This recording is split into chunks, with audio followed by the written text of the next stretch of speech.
Escapa, la tienda líder de ciclismo en España. Bienvenidos a Escapa Podcast, tu podcast de ciclismo. Presenta Joan Prats. Bueno, pues toca hoy un programa especial dentro de las entrevistas que hacemos como siempre en Escapa Podcast. Hace un par de añitos más o menos ya se pasó por aquí. Os gustó mucho que haya entrevista, la verdad es que es un libro abierto y teníamos ganas de volver a hablar con uno de los directores, no sé si yo creo ya más longevos del ciclismo español, con Juanma Gárate. Juanma, ¿qué tal? Muy buenas, ¿cómo estás? Muy buenas, eso de longevos ya me suena raro ya. Hombre, no. Todos cuando pensamos en Juanma Gárate pensamos en Mont Ventoux, ¿vale? O sea, que eso nos quedamos ahí entonces. Si para quieres, eso soy longevo, para eso sí. Ya sí. Eso no te lo va a quitar nadie, Juanma. Eso seguro. No, ya no. Bueno, ¿cómo estás? Bien, pues ya, pues como quien dice, haciendo la maleta para irme a Italia, ¿no? Ahora con Strade Bianche, Tirreno y con lo que nos viene ya empieza lo gordo, pues sí. Ya con ganas. ¿Animado? Sí. Animado y con ganas de a ver si podemos empezar a hacer resultados que ya va siendo hora, ¿eh? Sí, ahora te pregunto por ello, pero bueno, esto no es cómo se empieza, sino quizá cómo se acaba. Vamos a ir por diferentes bloques, charlando hoy contigo, si te parece. Siempre pensamos en EF como un equipo con una cultura real, muy propia, muy marcada. Por lo menos, hablando también con los oyentes, nos da esa sensación, ¿no? Que lo habéis conseguido. ¿Es algo que vosotros os habéis marcado también dentro del equipo, ir asegurando? De decir, oye, queremos nuestra propia idiosincrasia, ¿no? Nuestra propia cultura también como equipo. Bueno, yo creo que el equipo tiene muchos años de historia y siempre ha sido un equipo, yo cuando corría lo recordaba, pues el Slipstream, ¿no? Venimos de ahí, ¿no? Y yo es un equipo al que yo no hubiera querido ir como corredor, porque era un equipo de fuera, parecía un equipo de frikis, ¿no? O sea, ya tenía un poquito aquella, pues bueno, ese deje, ¿no? Un poquito. Pero bueno, también su creador y su manager, que es Jonathan Wouters, pues es un personaje también, ¿no? Dentro del mundo del ciclismo. Y bueno, pues el equipo siempre ha tenido un poco ese estilo un poco diferente, pero sí que es verdad que desde que ha entrado EF y EF es propietaria del equipo, EF tiene una cultura tiene una estructura muy horizontal en su empresa y eso se nota, ¿no? Desde las primeras tomas de contacto que teníamos con la gente de EF, cuando ya venían o traían invitados a las carreras, veías que era un ambiente muy fresco, muy extrovertido, para nada encorsetado y eso, pues bueno, se ha encajado muy bien con la mentalidad que tenía este equipo antes, ¿no? Desde fuera parece una cosa, y yo se lo pregunto mucho a los ciclistas que llegan nuevos, ¿no? Decir, ¿cómo nos habéis visto desde fuera y cómo nos veis ahora? ¿No? Es muy interesante porque fuera tenemos esa imagen que tú has dicho, un poco de... Yo suelo decir la palabra esta que usan los jóvenes, random, ¿no? Somos un equipo un poco así en cuanto a diseño, pues un Ben Healy, ¿no? Pues Ben Healy es el típico corredor que ahora pues, que representa prácticamente la filosofía de EF, ¿no?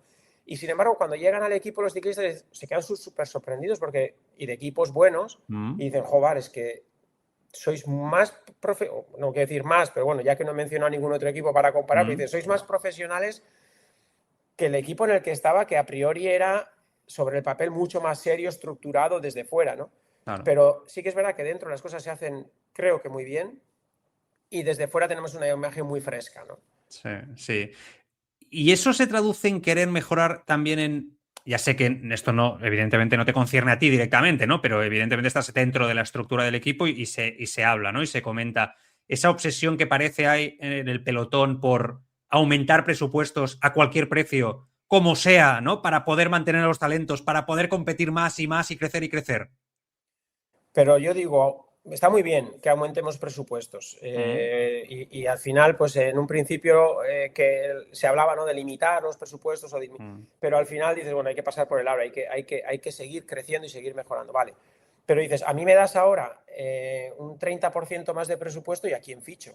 Ya, claro. ¿A quién ficho para poder darle al sponsor eso que le estoy prometiendo con una inversión de un 30% más, ¿no?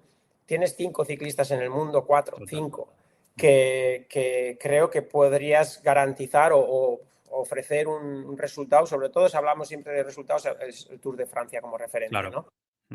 ¿Quién puede hacer sombra a Pogačar? Pues prácticamente ninguno. Entonces, a partir de ahí tienes otros 3 o 4 que pueden ser los siguientes outsiders y que ya están comprometidos y con contratos altísimos en los equipos en los que están. Con lo cual, si tú tienes que ir a descubrir un talento nuevo, es un proyecto a largo plazo y no puedes prometer nada. Entonces, tener un presupuesto más amplio, vale, pero luego, ¿qué haces con eso? Claro, claro. ¿Dónde lo inviertes? Claro, ese es el problema. No es accesible, ¿no? A ese megatalento que son 4, ¿no? O 5 los que todos conocemos, ¿no? A eso te refieres. Exacto. Si tú pides ese dinero es porque quieres ir a por el máximo, ¿no? Es decir, el patrocinador te va a decir, Claro. bien, pero vamos a ir a ganar el Tour entonces, ¿no? Y dices, bien, ¿y con quién te gano el Tour? Claro, claro. ¿Habéis podido fichar, Juanma, perdona, alguno de estos super megatalentos en algún momento y se os escapó por presupuesto, por estructura? Cuando hablo de megatalentos, bueno, pues hablar de Renko, Pogačar, Vingegaard, pero bueno, que también ahí podemos poner ya Del Toro, ¿no? Que es otro de los que está irrumpiendo. Efectivamente, Del Toro fue uno de los corredores que Jonathan Vaughters contactó con él cuando todavía no había firmado por el UAE y estuvo en duda, pero evidentemente cuando le ofrecieron lo que le ofrecieron con un contrato neoprofesional en UAE, pues es que no había, es que era entendible, ¿no? Yo creo que todos lo hubiéramos hecho. Claro, no se puede competir. Bueno, déjame preguntarte por el 2025 y vamos a mirar evidentemente hacia adelante, lógicamente hacia la temporada, pero ¿qué nota le ponéis o qué nota le pones al 2025 del equipo? Yo creo que ha sido bastante buena, ¿no? Sobre todo porque hemos recuperado a un Richard Carapaz para disputar clasificaciones generales que hasta el último día del Giro pues estuvo con opciones de poder ganarlo.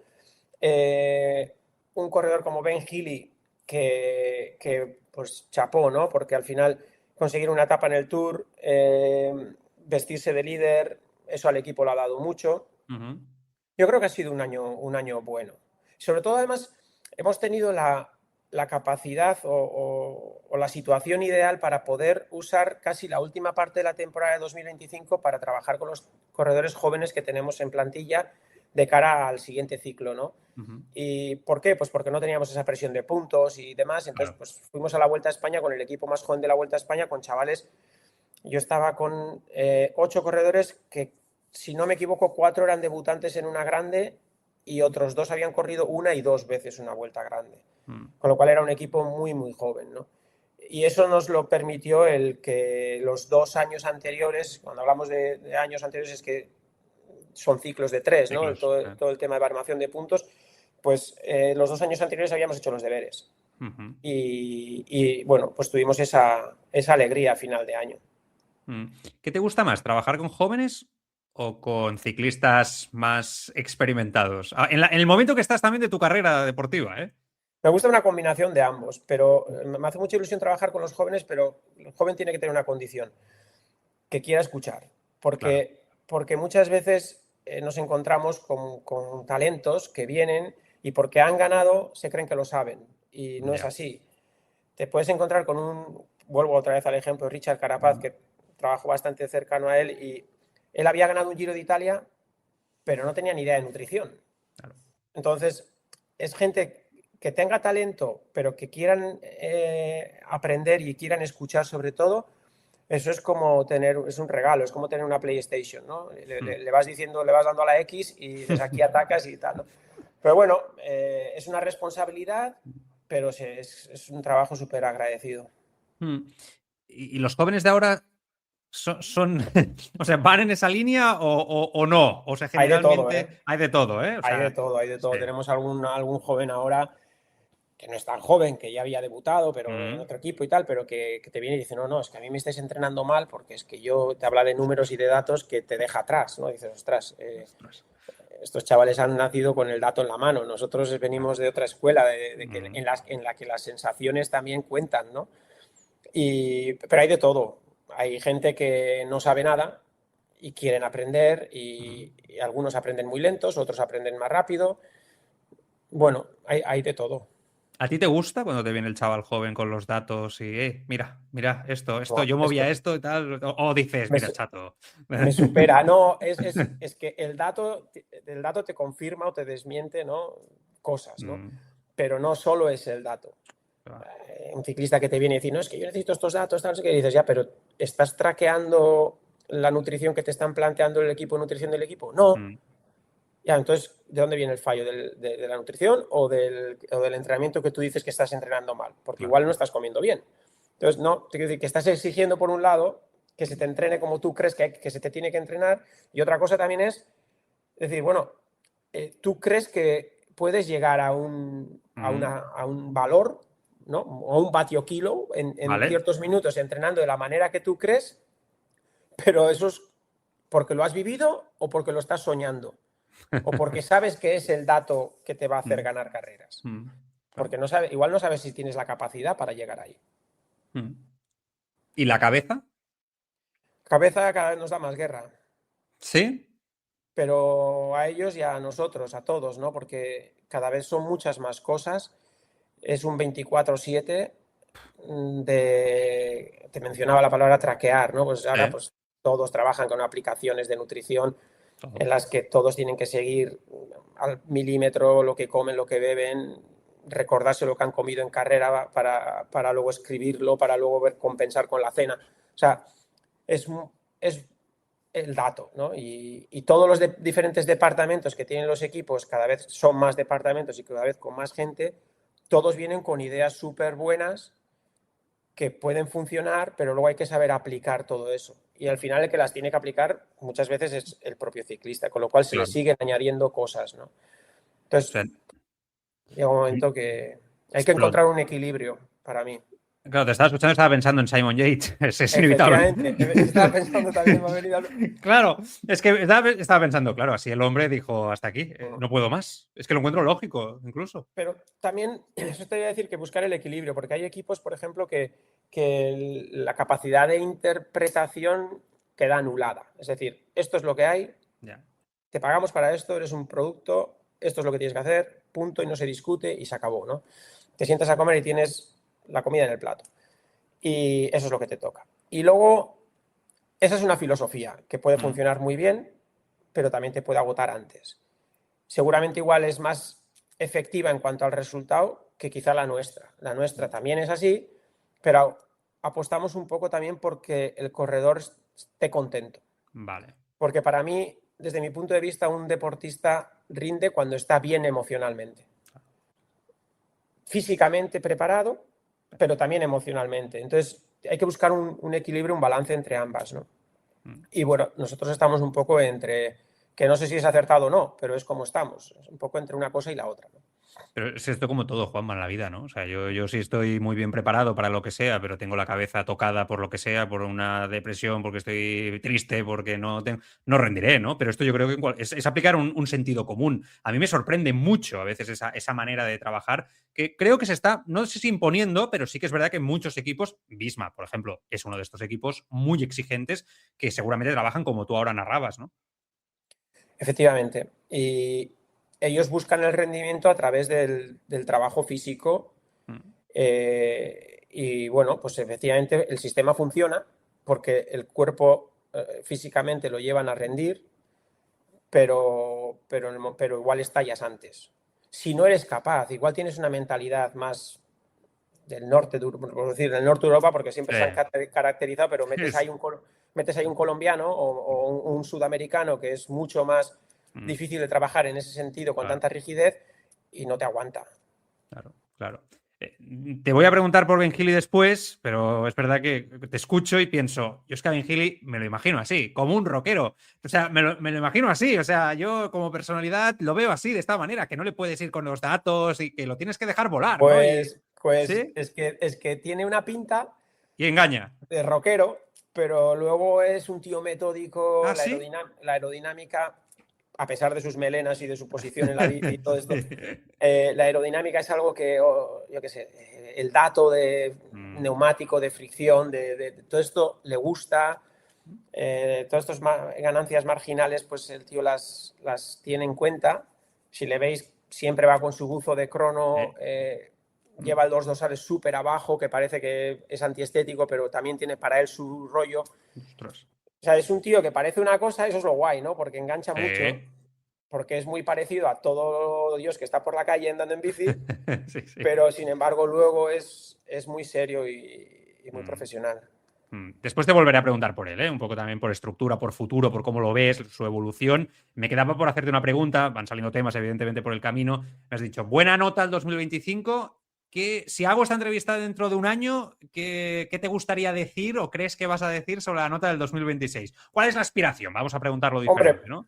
sí, espero que las cosas cambien, porque teníamos pensado empezar bastante bien el año y estamos teniendo, ya antes de empezar el año, estamos teniendo gente lesionada. Tenemos a Nilsson Paules con una operación de rodilla de hace 2 días, con Archie Ryan también operado de la... O sea, estamos teniendo gente muy importante lesionada que nos tenía que estar rindiendo al principio del año y no estamos teniendo resultados. Con lo cual, ¿qué me gustaría decir? Pues que lo hemos enderezado todo en marzo, desde que pues Ben Hill y Richard ya han empezado a competir y tal, y que el equipo ha cogido otra dinámica, ¿no? Pero desde luego que enero y febrero no han sido lo que esperábamos. Hay equipos que son de inicio de temporada y otros que son más de grandes vueltas, ¿no? A veces esto sucede también, ¿no? Hasta que no llegan las grandes vueltas no arrancan algunos equipos. Sí, no, efectivamente. Y luego que vas planificando la temporada de una manera y, como te decía, teniendo 2 lesionados que tenían que empezar bien antes y no les has podido usar porque han tenido una lesión de última hora, pues de repente te queda un vacío. Y tampoco tenemos una plantilla de ganadores, ¿no? Tenemos una plantilla de tíos muy resultones, que son ofensivos, que nuestro estilo de correr, ¿no?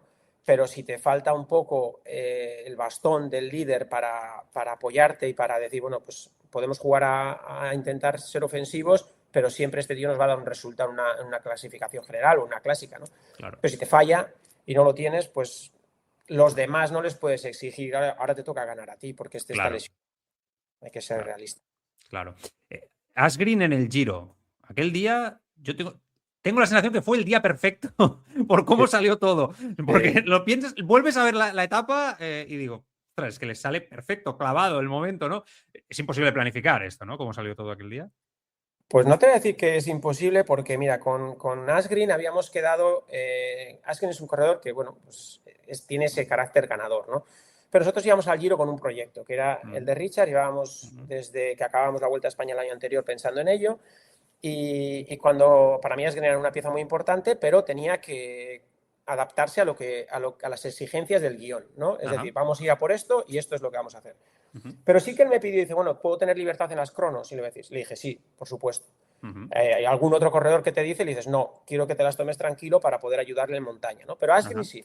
Pero ese día, la noche anterior, me quería hablar conmigo. Y nos sentamos a hablar y le dije, ya sé lo que me vas a preguntar. A ver si puedes tener la oportunidad mañana, ¿no? Claro. Y le dije, solo te voy a dar la oportunidad con una condición. La condición es que ganes. O sea, suena muy folclórico, pero es decir, te la voy a dar, quiero que gastes todo lo que tienes, pero solo me vale si ganas. Claro. Si no me ganas, no has cumplido con lo que me estás pidiendo. Entonces, es la manera nuestra psicológica de poner la pelota en su tejado, es decir, la vas a tener, no estaba en los planes, te la voy a dar porque creo que es el momento, por el tipo de etapa, porque da mal tiempo, porque tal, porque igual, porque me cuadraba.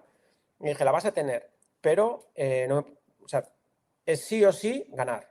No nos vale y fíjate cómo salió. Sí, fantástico. Yo no sé la presión, ¿no? Si yo soy Asgreen, te vengo y te digo esto y me sueltas esto, yo digo, joder. Pero sabes a quién decírselo, no, lo que decía antes, no se lo puedes decir a un tío que no está capacitado para ello, pero él sí estaba capacitado para ello.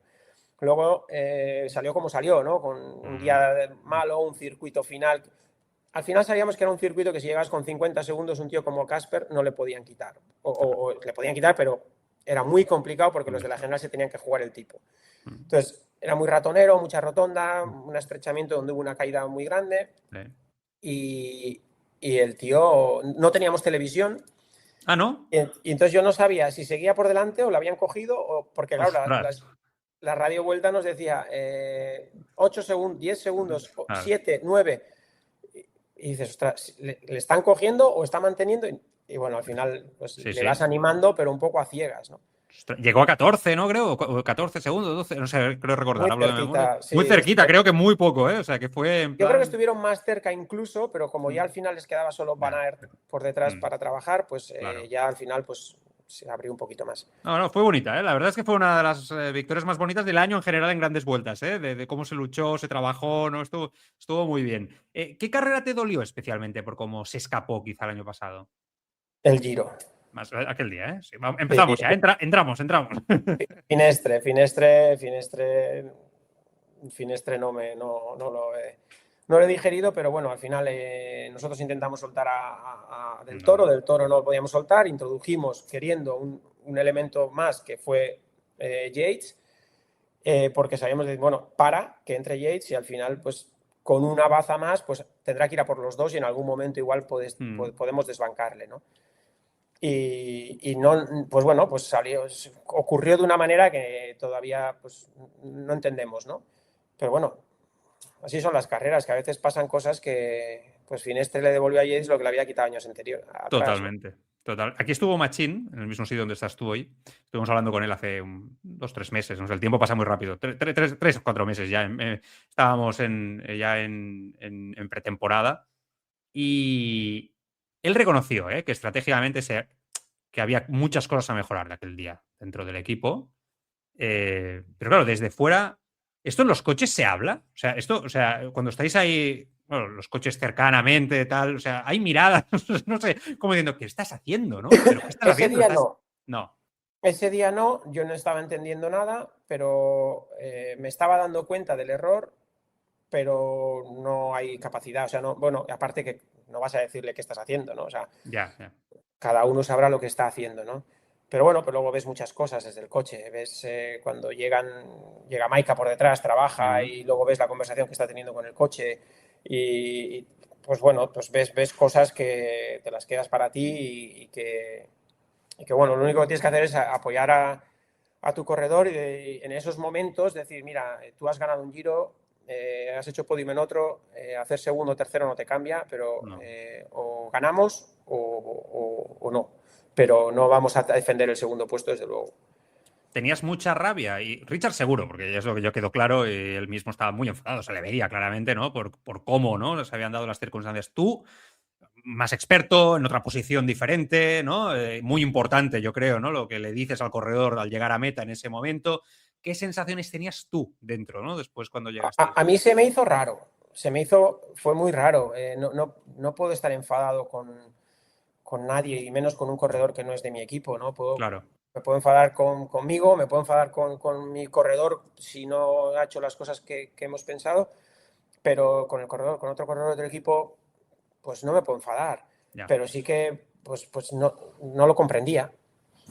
No lo comprendía, sigo sin comprenderlo, pero bueno, pero enfadado no, estaba triste, pues porque al final, para mí, un Giro de Italia teniendo el maillot de líder a tus espaldas, el último día después de haber trabajado tanto tiempo, se defiende, ¿no?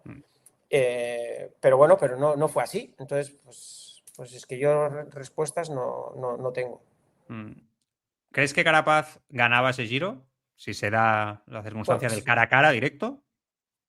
si se da como pensábamos, pero claro, también lo pensaba Yates de su manera y seguramente Ya. Isaac del Toro a la suya, ¿no? Nosotros empezamos Finestre súper fuerte porque sabíamos que no podíamos dejarle con ningún gregario desde abajo. Y era cuestión de aislarnos y decir, bueno, esto va a ser un mano a mano.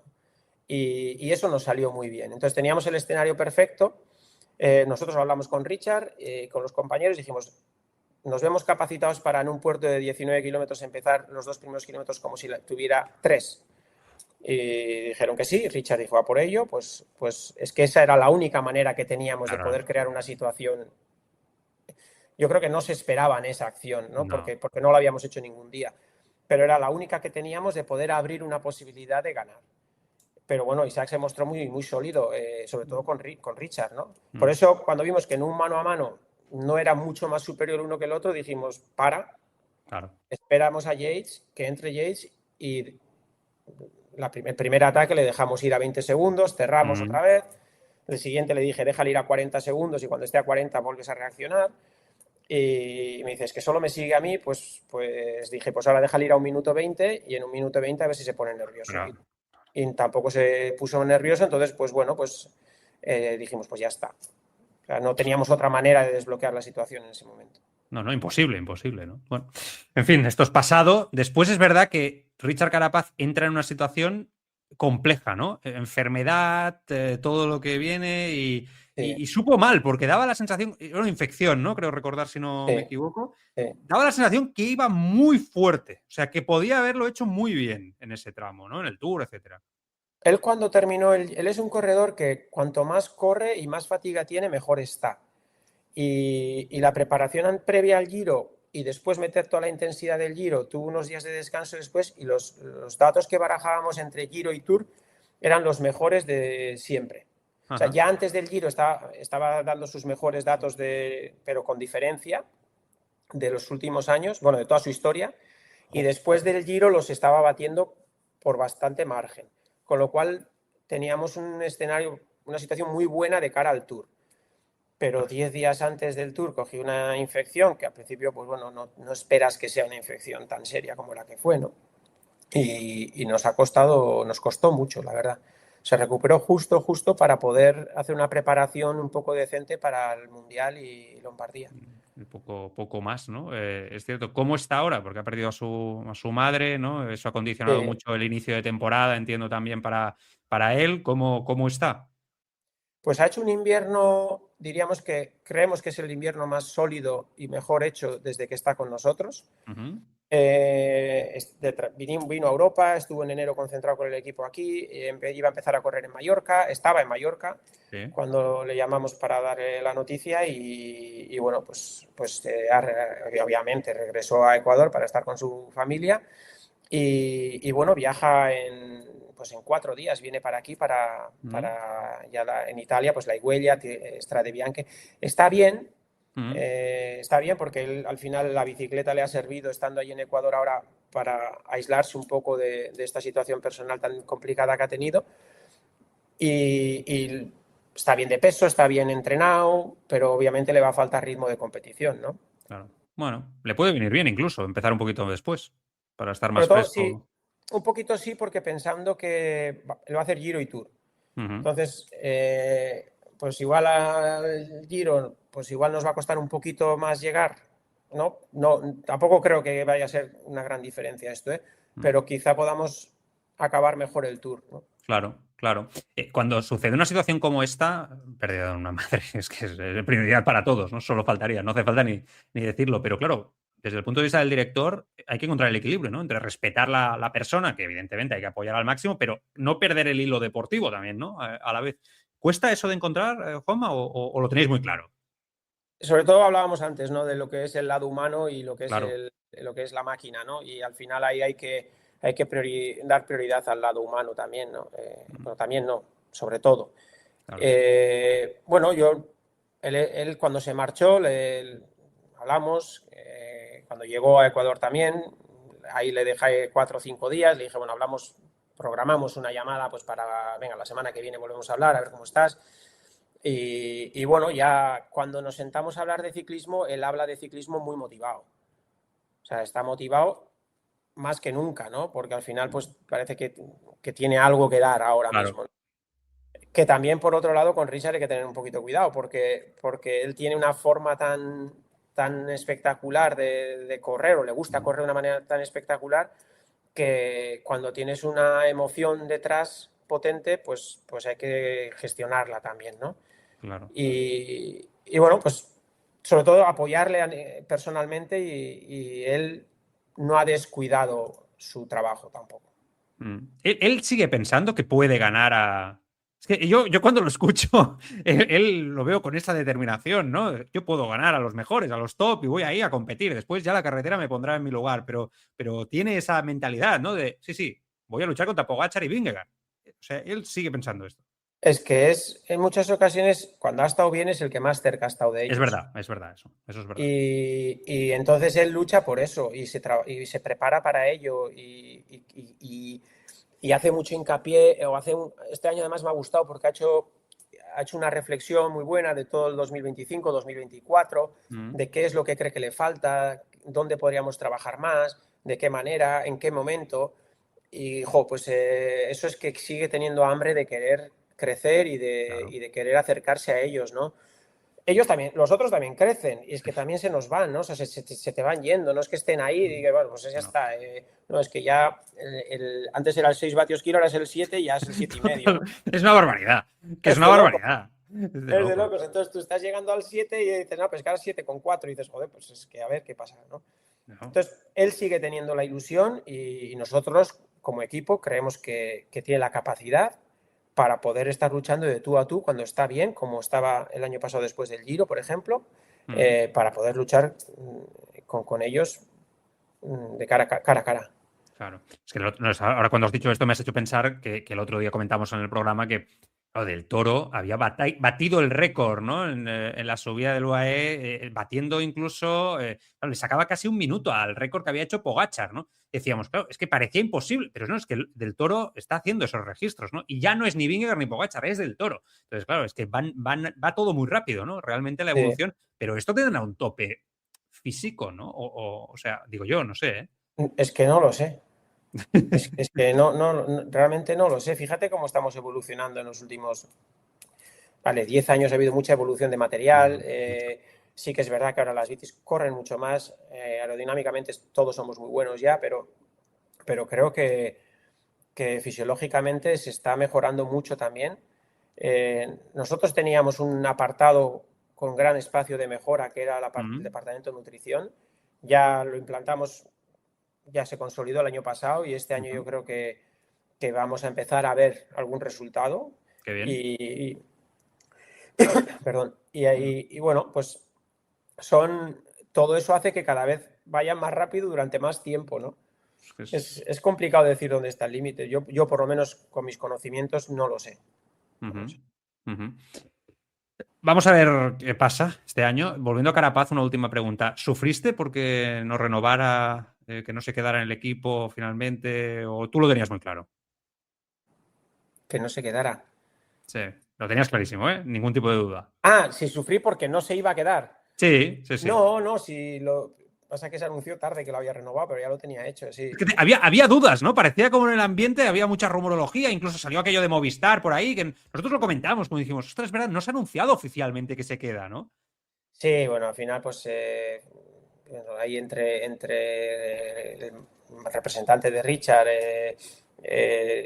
Jonathan Wouters, el propio Richard, pues bueno, pues ahí estuvieron en un tira y afloja, me imagino, ¿no? Vale. Nada, no mucho más. No, pero bueno, a mí claro que me gustaba que se hubiera quedado, ¿no? Y es una gozada trabajar con él. Antes has dicho la palabra determinación y es la primera palabra que le dije cuando vino al equipo y le conocí. Me dijo, hostia, eres el tío con más determinación que he conocido desde que hago este trabajo. Ostras. Sí. Cuando se pone algo en la cabeza es una pasada. Sí. Y tú has conocido a muchos grandes, ¿eh? Llevas muchos años en esto, ¿eh? Por eso te digo que, ostras, debe ser impresionante, ¿no? En ese sentido, y estamos hablando hoy en día que también hay otros grandes, ¿no? Ciclistas también muy determinados, ¿no? Son palabras mayores, ¿eh, Juanma? O sea, debe tener un poco privilegiado. Sí. Lo que pasa es que pues tuve la ocasión de andar con él en bicicleta con él ahí en Ecuador cuando llegó al equipo y luego, bueno, pues al final del primer año me fui allí unos días. Y ahí tuvimos unas conversaciones bastante buenas en bici y ahí es cuando me di cuenta de eso, ¿no? Dije, ostras, la pregunta era, ¿tú quieres pelear por ser el mejor ciclista del mundo, sí o no? Porque si es sí, hay una serie de sacrificios que vas a tener que hacer que no estás acostumbrado con la mentalidad que tienes tú. Y si decides que no, pues bueno, pues es no, ¿no? Pero si es sí, pues vas a tener que cambiar muchas cosas, ¿no? Y el tío lo tenía clarísimo. Y para una persona... repito, que tienen otra filosofía de vida esta gente, ¿no? Bueno, pues es un poco más informal, ¿no? Tener que... Además lo comparábamos con... No porque fuera Vingegaard danés, pero decíamos, es que si quieres llegar a esto, vas a tener que vivir como un danés, ¿no? Claro. Como una persona mucho más fría, calculadora, metódica. Un nórdico, sí. Muy estructurado, el día tiene una secuencia y se repite siempre. Y bueno, pues yo viendo su entorno, pues era algo que iba a chocar, pero él estaba dispuesto. ¿Qué le falta o cuál es el siguiente salto, ya que estamos hablando de esto, para Claro, top ya lo es en las Ardenas, pero entiéndeme, o sea, estar para ganar en las Ardenas, que yo creo que lo puede hacer, sinceramente, bueno, puede ser un protagonista este año, ¿no? Si se lo plantea. ¿Qué le falta para tener ese gran éxito ahí? De hecho, no tenemos pensado ir a Ardenas este año con él, pero ¿No? Nada. la idea, claro, si estamos pensando en Giro y Tour, Ya, claro, choca. estar bien ya en Ardenas para luego estar bien en el Giro y llegar al final de Tour, si haces Ardenas, no haces Giro, o si haces Ardenas y Giro, luego haces Vuelta si quieres hacer dos grandes. Pero si haces Ardenas y Giro, no vas a hacer Tour bien. Ya, O si haces Ardenas, no haces Giro, pero haces Tour. claro, por supuesto. Entonces, hay que buscar un poco ese equilibrio. Entonces, con él este año no vamos a ir a Ardenas. Nada. En Bueno, principio no, en principio no. o sea, podría ser que él se encontrara muy bien y dijera, oye, Juanma, quiero probar. A ver, con el tema familiar que ha tenido, hemos pospuesto un poco su inicio de temporada. Claro. Entonces, no teníamos pensado correr en Vuelta a Cataluña, pero vamos a hacer Vuelta a Cataluña. Mm, Entonces, bueno, veremos, pero vale. en principio no. Entiendo entonces que la lesión de Poules, en ese sentido, os ha trastocado, ¿no? Bastante. Sí, bastante mucho, porque nosotros tenemos 3 corredores que sobresalen un poco por encima del resto, que son Ben Hill, Nilsson Paules, Richard Carapaz, y tener uno de los dos que está lesionado y con una lesión que le va a llevar bastante tiempo, pues si lo recuperamos para el Tour, pues bastante, ¿no? Pues eso nos va a hacer bastante daño. Es un ciclista que a mí me encanta, te lo tengo que reconocer. Me gusta mucho. Creo que no ha demostrado aún todo el potencial que tiene. Lo digo de verdad. Estoy de acuerdo contigo. Mucho potencial tiene Poules, muchísimo. Sí, estoy de acuerdo contigo. Es capaz, ojalá pudiera correr mejor. Mira que parece que corre muy bien, pero ojalá pudiera correr un poquito mejor, porque con el potencial que tiene este chico y los datos que nos demuestra entrenando, si consiguiera aplicarlos al momento de la competición, pero claro, es que a veces decimos, ¿no?, que una cosa es ser ciclista y otra es ser corredor. Ya. Ser ciclista, no digo que Nilsson no sea corredor, Nilsson es un corredor de la leche, pero hay diferencia entre ser ciclista y corredor. Corredor es el tío que, no sé, decirte uno que ha estado con nosotros, un Rui Costa. Un Rui Costa en sus años es un perrete, o sea, ese era un corredor. No decir, hostia, es que se las sabe todas, no le vas a engañar. Nunca. No le vas a engañar. Es Nunca. como si Ben mejorara, ¿no? O Ben tuviera un poco la cabeza de Rui Costa, por ejemplo. A la hora de sería letal, ¿eh? Sería Claro. buenísimo. Sí. Claro. A Nilsson Poules le falta ese instinto. Un poquito, sí. Al final, para mi gusto, pues quizá gasta más de lo que debiera, ¿no? Y un poco como Ben, ¿no? Que Ben Healy, que al final pues gana, pero porque es más fuerte. No, es que ahora, vamos a Ben Healy.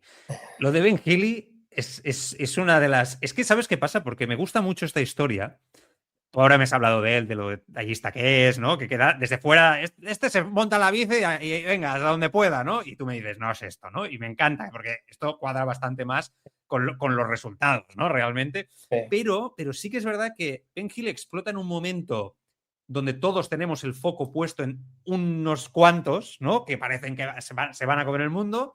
Aparece este chico con esta manera de correr tan valiente, siempre al ataque, ofensiva, sin mirar atrás, se pone a tirar y yo digo, pero que los lleva todos a rueda y digo, y le da igual, y los va soltando y ataques desde lejos y digo, no mide y de verdad que en el podcast lo comentamos mucho, disfrutamos mucho con él, ¿no? Y a todo esto llega el año pasado y empieza a subir en puertos largos muy bien. Y digo, pero bueno, pero esto se ha ensayado, esto es él que ha dicho, bueno, me voy encontrando bien y me meto en la general. ¿Cómo fue esto, Juanma? Bueno, a ver, yo creo que ha habido aquí un proceso con Ben Hill el año pasado, que ha sido un año muy importante. Por ejemplo, nos fuimos a Strade Bianche y Strade Bianche lo planteamos para intentar no seguir a Pogačar y ser el mejor de los de atrás. Vale. Es decir, y eso te puede dar, puedes acabar tercero, acabó cuarto. Fuimos a Tirreno y en Tirreno estuvimos analizando vídeos después de las etapas porque veíamos que, decíamos, hostia, pero ¿por qué haces esto? ¿Por qué cuando está arrancando Van der Poel tú le quieres remachar a Van der Poel? O sea, que pasó en una etapa de Tirreno, hostia, vamos a aprender un poco, ¿no? Y estuvimos viendo y explicando, pues, qué dice él, ya, es que yo, es un tío muy honesto en su forma de correr y dice, ya, pero es que yo me pongo delante y tiro y si no me siguen es porque soy más fuerte, entonces me merezco ganar. Ya, pero es que también puedes ganar. Claro. Yo le solía decir, tienes que ser un poco más italiano, ¿no? En ese sentido. Y además usaba mucho esa comparación con él porque creo que le hace falta un poco eso, ¿no? Y llegamos a la Itzulia, a la Vuelta al País Vasco, y ganó una etapa. Y ese día era una etapa que había diseñado Pello Bilbao, en su zona, en su pueblo y tal. Dije, mira, esta etapa la puedes ganar. Además, es una etapa que yo había ido a ver con el país. Yo vivo en el País Vasco, pues no es muy grande, pero los recovecos que había buscado Pello Bilbao eran para conocerlos. Entonces me di una vuelta por allí con el coche y me acuerdo que aquel día le dije, mira, aquí hay dos claves, ¿no? Una, coger la escapada. Y luego ya veremos cómo resolver. Pero para coger la escapada se va a ir Pello Bilbao seguro. Entonces le cogió y se fue con Pello Bilbao, se fueron 3 o 4. Sí. Y llegando, el pelotón parecía que no les estaba dando margen y tal. Y le dijimos, mira, hay un punto que si arrancas aquí y consigues llegar a 5 kilómetros después con 40 segundos, no te va a coger nadie por el tipo de terreno. Faltaban 66 kilómetros a meta. Y dice, pues perfecto. Es que es eso. Dice, pues perfecto, pero 66, ven. Y dice, sí, decirme dónde es ese punto que voy. Y arrancó, llegó y sacó 2 minutos y pico al pelotón. Y eso que pasó en la Itzulia se repitió en la etapa del Tour. Es decir, en la etapa del Tour por radio, yo no estaba en el coche, pero mis colegas me lo dijeron, que dijo, oye, buscarme un punto ideal porque venga luego el viento más a favor, lo que sea. Y le dijeron, ven aquí, pero es que son 50 y pico. Y, vale, pues no pasa nada. O 50, no me acuerdo cuánto se fue. Sí, 58 creo que eran. Sí, pero... Pues te quiero decir que ha sido una evolución desde lo que pasó en Tirreno, Estrade Tirreno, la Itzulia, Tour, que a él le ha hecho sentirse mucho más seguro, mucho más capacitado. Creo que tenía otra etapa en el Tour, la de Mont Ventoux, yo creo que no la corrió bien el final, pero bueno, yo sabía el punto. Claro, es que estaba esperando, digo, hombre, Juanma, si es que mejor que tú, nadie sabe y conoce el momento. No, se lo estaban diciendo, pasa que también él pues se veía superior y intentó pues, irse solo, ¿no? Varias veces y tal. Pero al final Pentre pues era un tío rápido y le atacó en el momento exacto, ¿no? Pero bueno, yo creo que todo eso, 2025 ha sido un año súper importante para él y creo que vamos a ver los frutos en 2026.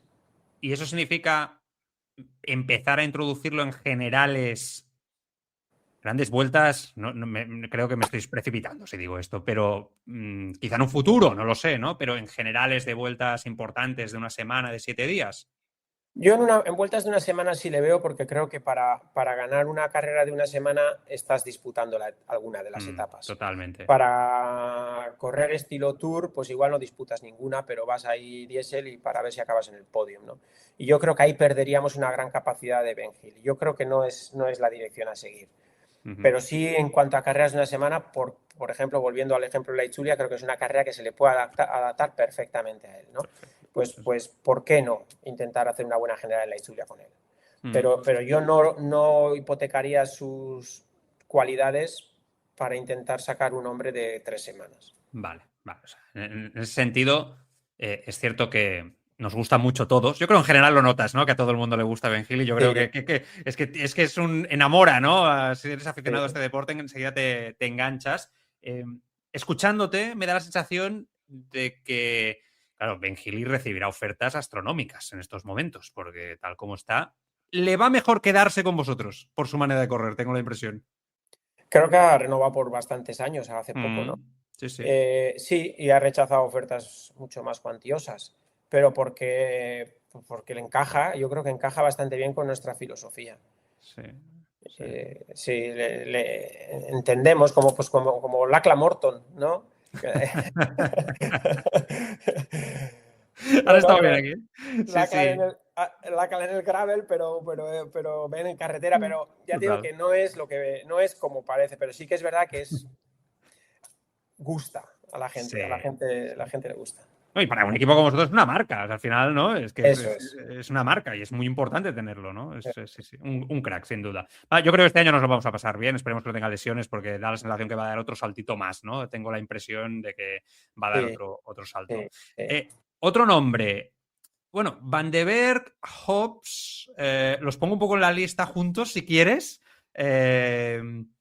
No sé si da la sensación un poco desde fuera, claro, es que esto, Juanma, desde fuera cuesta a veces entender también vosotros lo que tenéis muy claro, ¿no? Pero da la sensación que uno va a pasar a ser el lanzador de otro, un poco, dentro de la estructura, ¿no? Es que, es que si te fijas un poco la filosofía del equipo, no tenemos un equipo de sprinters, ni un No. equipo. O sea, tenemos sprinters, pero no tenemos un equipo de sprinters. No tenemos Sí. lanzadores, tenemos gente que les puede colocar bien, pero en el último kilómetro están solos. Entonces, lo que hemos buscado un poco es una combinación de tíos rápidos con un poco diferentes características en las que va a haber días en las que se ayude el uno al otro y el otro al uno, ¿no? Vale, vale.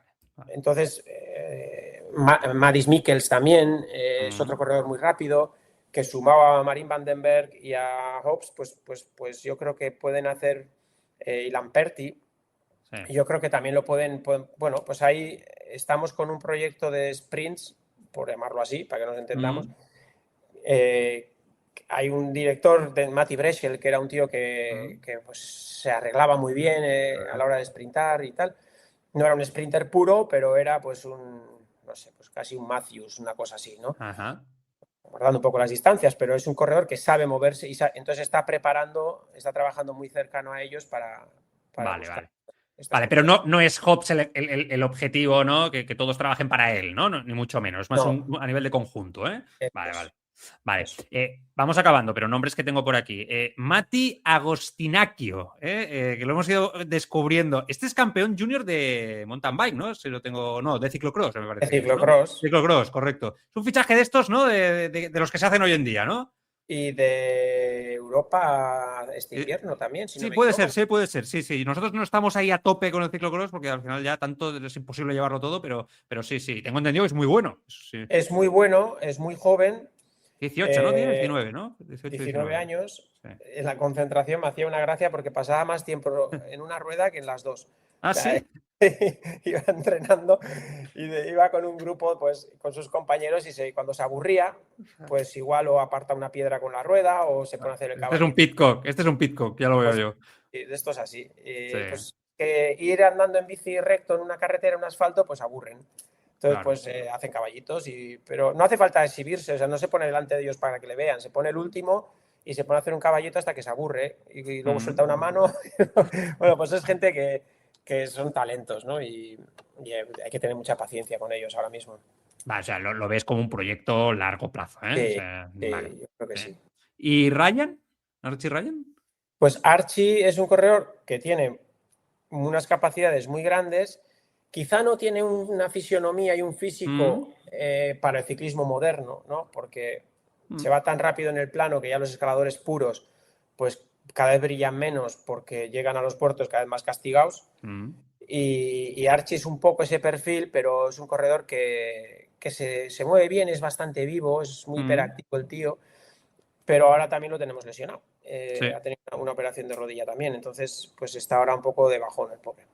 Markel Beloki. Evidentemente te iba a preguntar por él, porque todo el mundo al final. No, es verdad, es un nombre que sale mucho, no solamente por su padre, sino porque se le ve que el chico va evolucionando, va creciendo, que cada vez está un poquito mejor, que se ha adaptado bien a lo que es el World Tour ya, y que este año quizá va a dar un salto, ¿no? En sus resultados. Sí, sí, yo creo que este año, a ver, el año pasado fue lo que decíamos al principio de la entrevista, ¿no? Desde Sí. el podcast, que teníamos un tiempo para invertir en los jóvenes durante la Vuelta a España. Pues Markel fue Ajá. una de esas inversiones. Y yo creo que la Vuelta a España le vino genial, Sí. aprendió mucho, tuvimos nuestras enganchadas, pero es normal. Y bueno, es un corredor de los que le gusta escuchar, pero como tiene una mochila ciclista, ¿no? En su casa, en su familia, Hombre.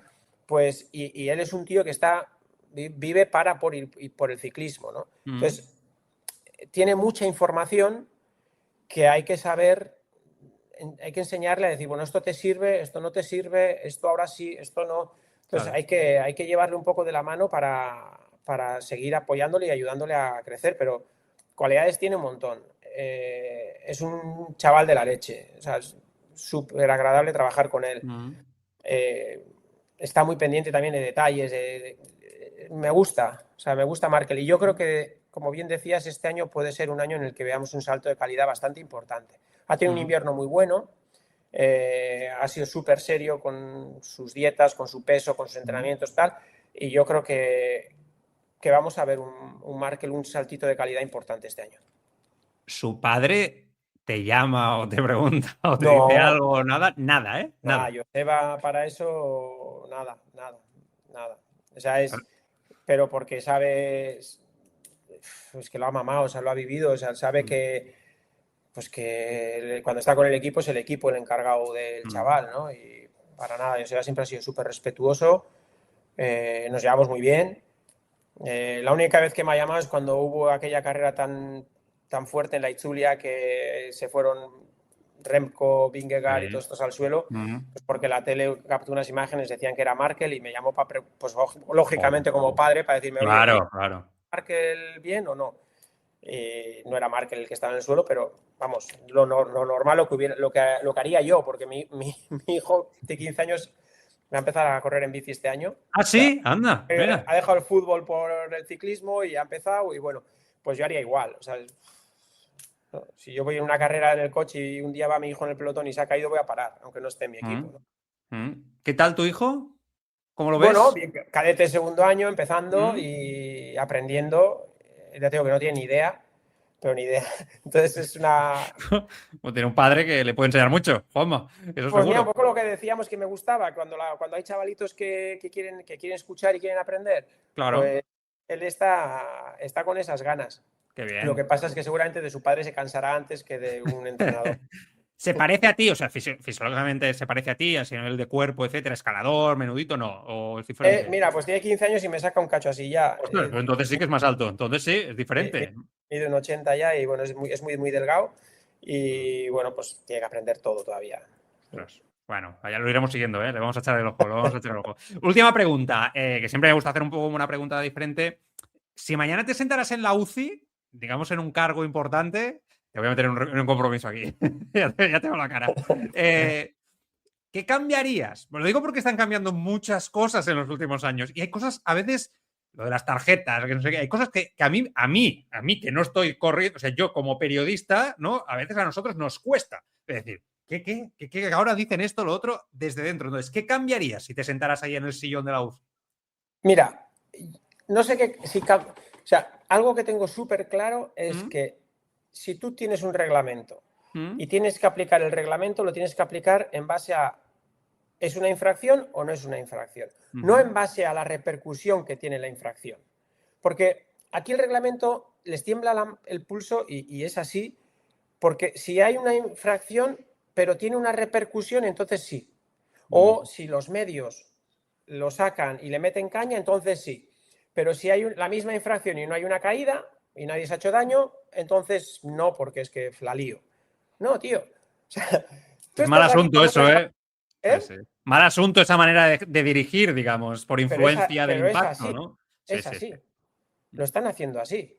Hemos tenido en Oman un sprint que no ha pasado nada, pero porque Dios no ha querido. Pero podía haber pasado las de Dios. Incluso dos corredores cometieron una falta, pero muy grave en el sprint. Incluso el director de uno de ellos, amigo mío, me dice que le tenían que haber echado, pero seguro al mío, o sea, lo tenían que haber echado. Pero como no cayó nadie, no pasó nada. Y tuvimos una conversación con el comisario y decir, es que no podéis dejar pasar este tipo de acciones. Claro. Pero sin embargo, ¿dónde ha sido después? Que no sé en qué carrera, lo he visto por la tele, que hubo una caída. Almería, Murcia, ¿no? Almería, Murcia, hubieron, sí. Con una infracción muchísimo menor y con una descalificación. No, el corredor del UAE que lanzó el sprint a. Kristen. Efectivamente. Sí. Dice, no, es que lo han descalificado. Dice, no, pues es que ha reducido la velocidad. No en Jaén, ¿eh? Ah, no la de clásica de Jaén. No, la que ganó Molano creo que también fue, si no Sí. recuerdo mal, en Oman, si no me equivoco. Sí, te la voy a mirar enseguida. Sí, Me yo parece creo que también fue Oman. Bueno, pues su lanzador dejó de lanzar, pues lo estaban sobrepasando los demás y decían que es que había sido descalificado porque había reducido mucho la velocidad y tal. Sí, Dices, que fue en Gaviria, ¿no? Creo, si no me equivoco. Fue ante Gaviria, creo, eso es. Sí, yo creo que era Gaviria, se metió ahí con el Caja Rural. Sí, yo creo que se fue aquella. Sí, es esta. Pues dices, pues lo has descalificado, pues vale, pero es que si lo descalificas es porque has aplicado el reglamento, pero joder, es que 24 horas después tienes que aplicarlo también. Claro. No, porque no, es que si no se caen no quiere decir que no haya habido una infracción, ¿no? Y yo ahí sí sería mucho más rígido, mucho más disciplinado en ese sentido. Vamos, que es lo único que tienen que hacer, cumplir el reglamento, o sea, aplicarlo y no dejarse llevar por la repercusión. Vamos, es que es de lógica lo que estás comentando, ¿no? Bueno. Y si luego la infracción se ve en la tele, pues mira, Kasper Asgreen en el Giro de Italia tiró un botellín con tan mala suerte que pegó en la rueda de un coche que estaba aparcado, rebotó y entró rodando, pero él iba entre los 5 últimos del pelotón en ese momento. Pero se vio en la tele. Y como se vio en la tele, le dieron una tarjeta amarilla a Kasper. Dices, es que la segunda tarjeta amarilla es fuera de carrera. Dices, ¿pero por qué me has dado la tarjeta amarilla? Pero me has dado la tarjeta amarilla porque se ha visto en la tele. Claro. Si no, no dices nada.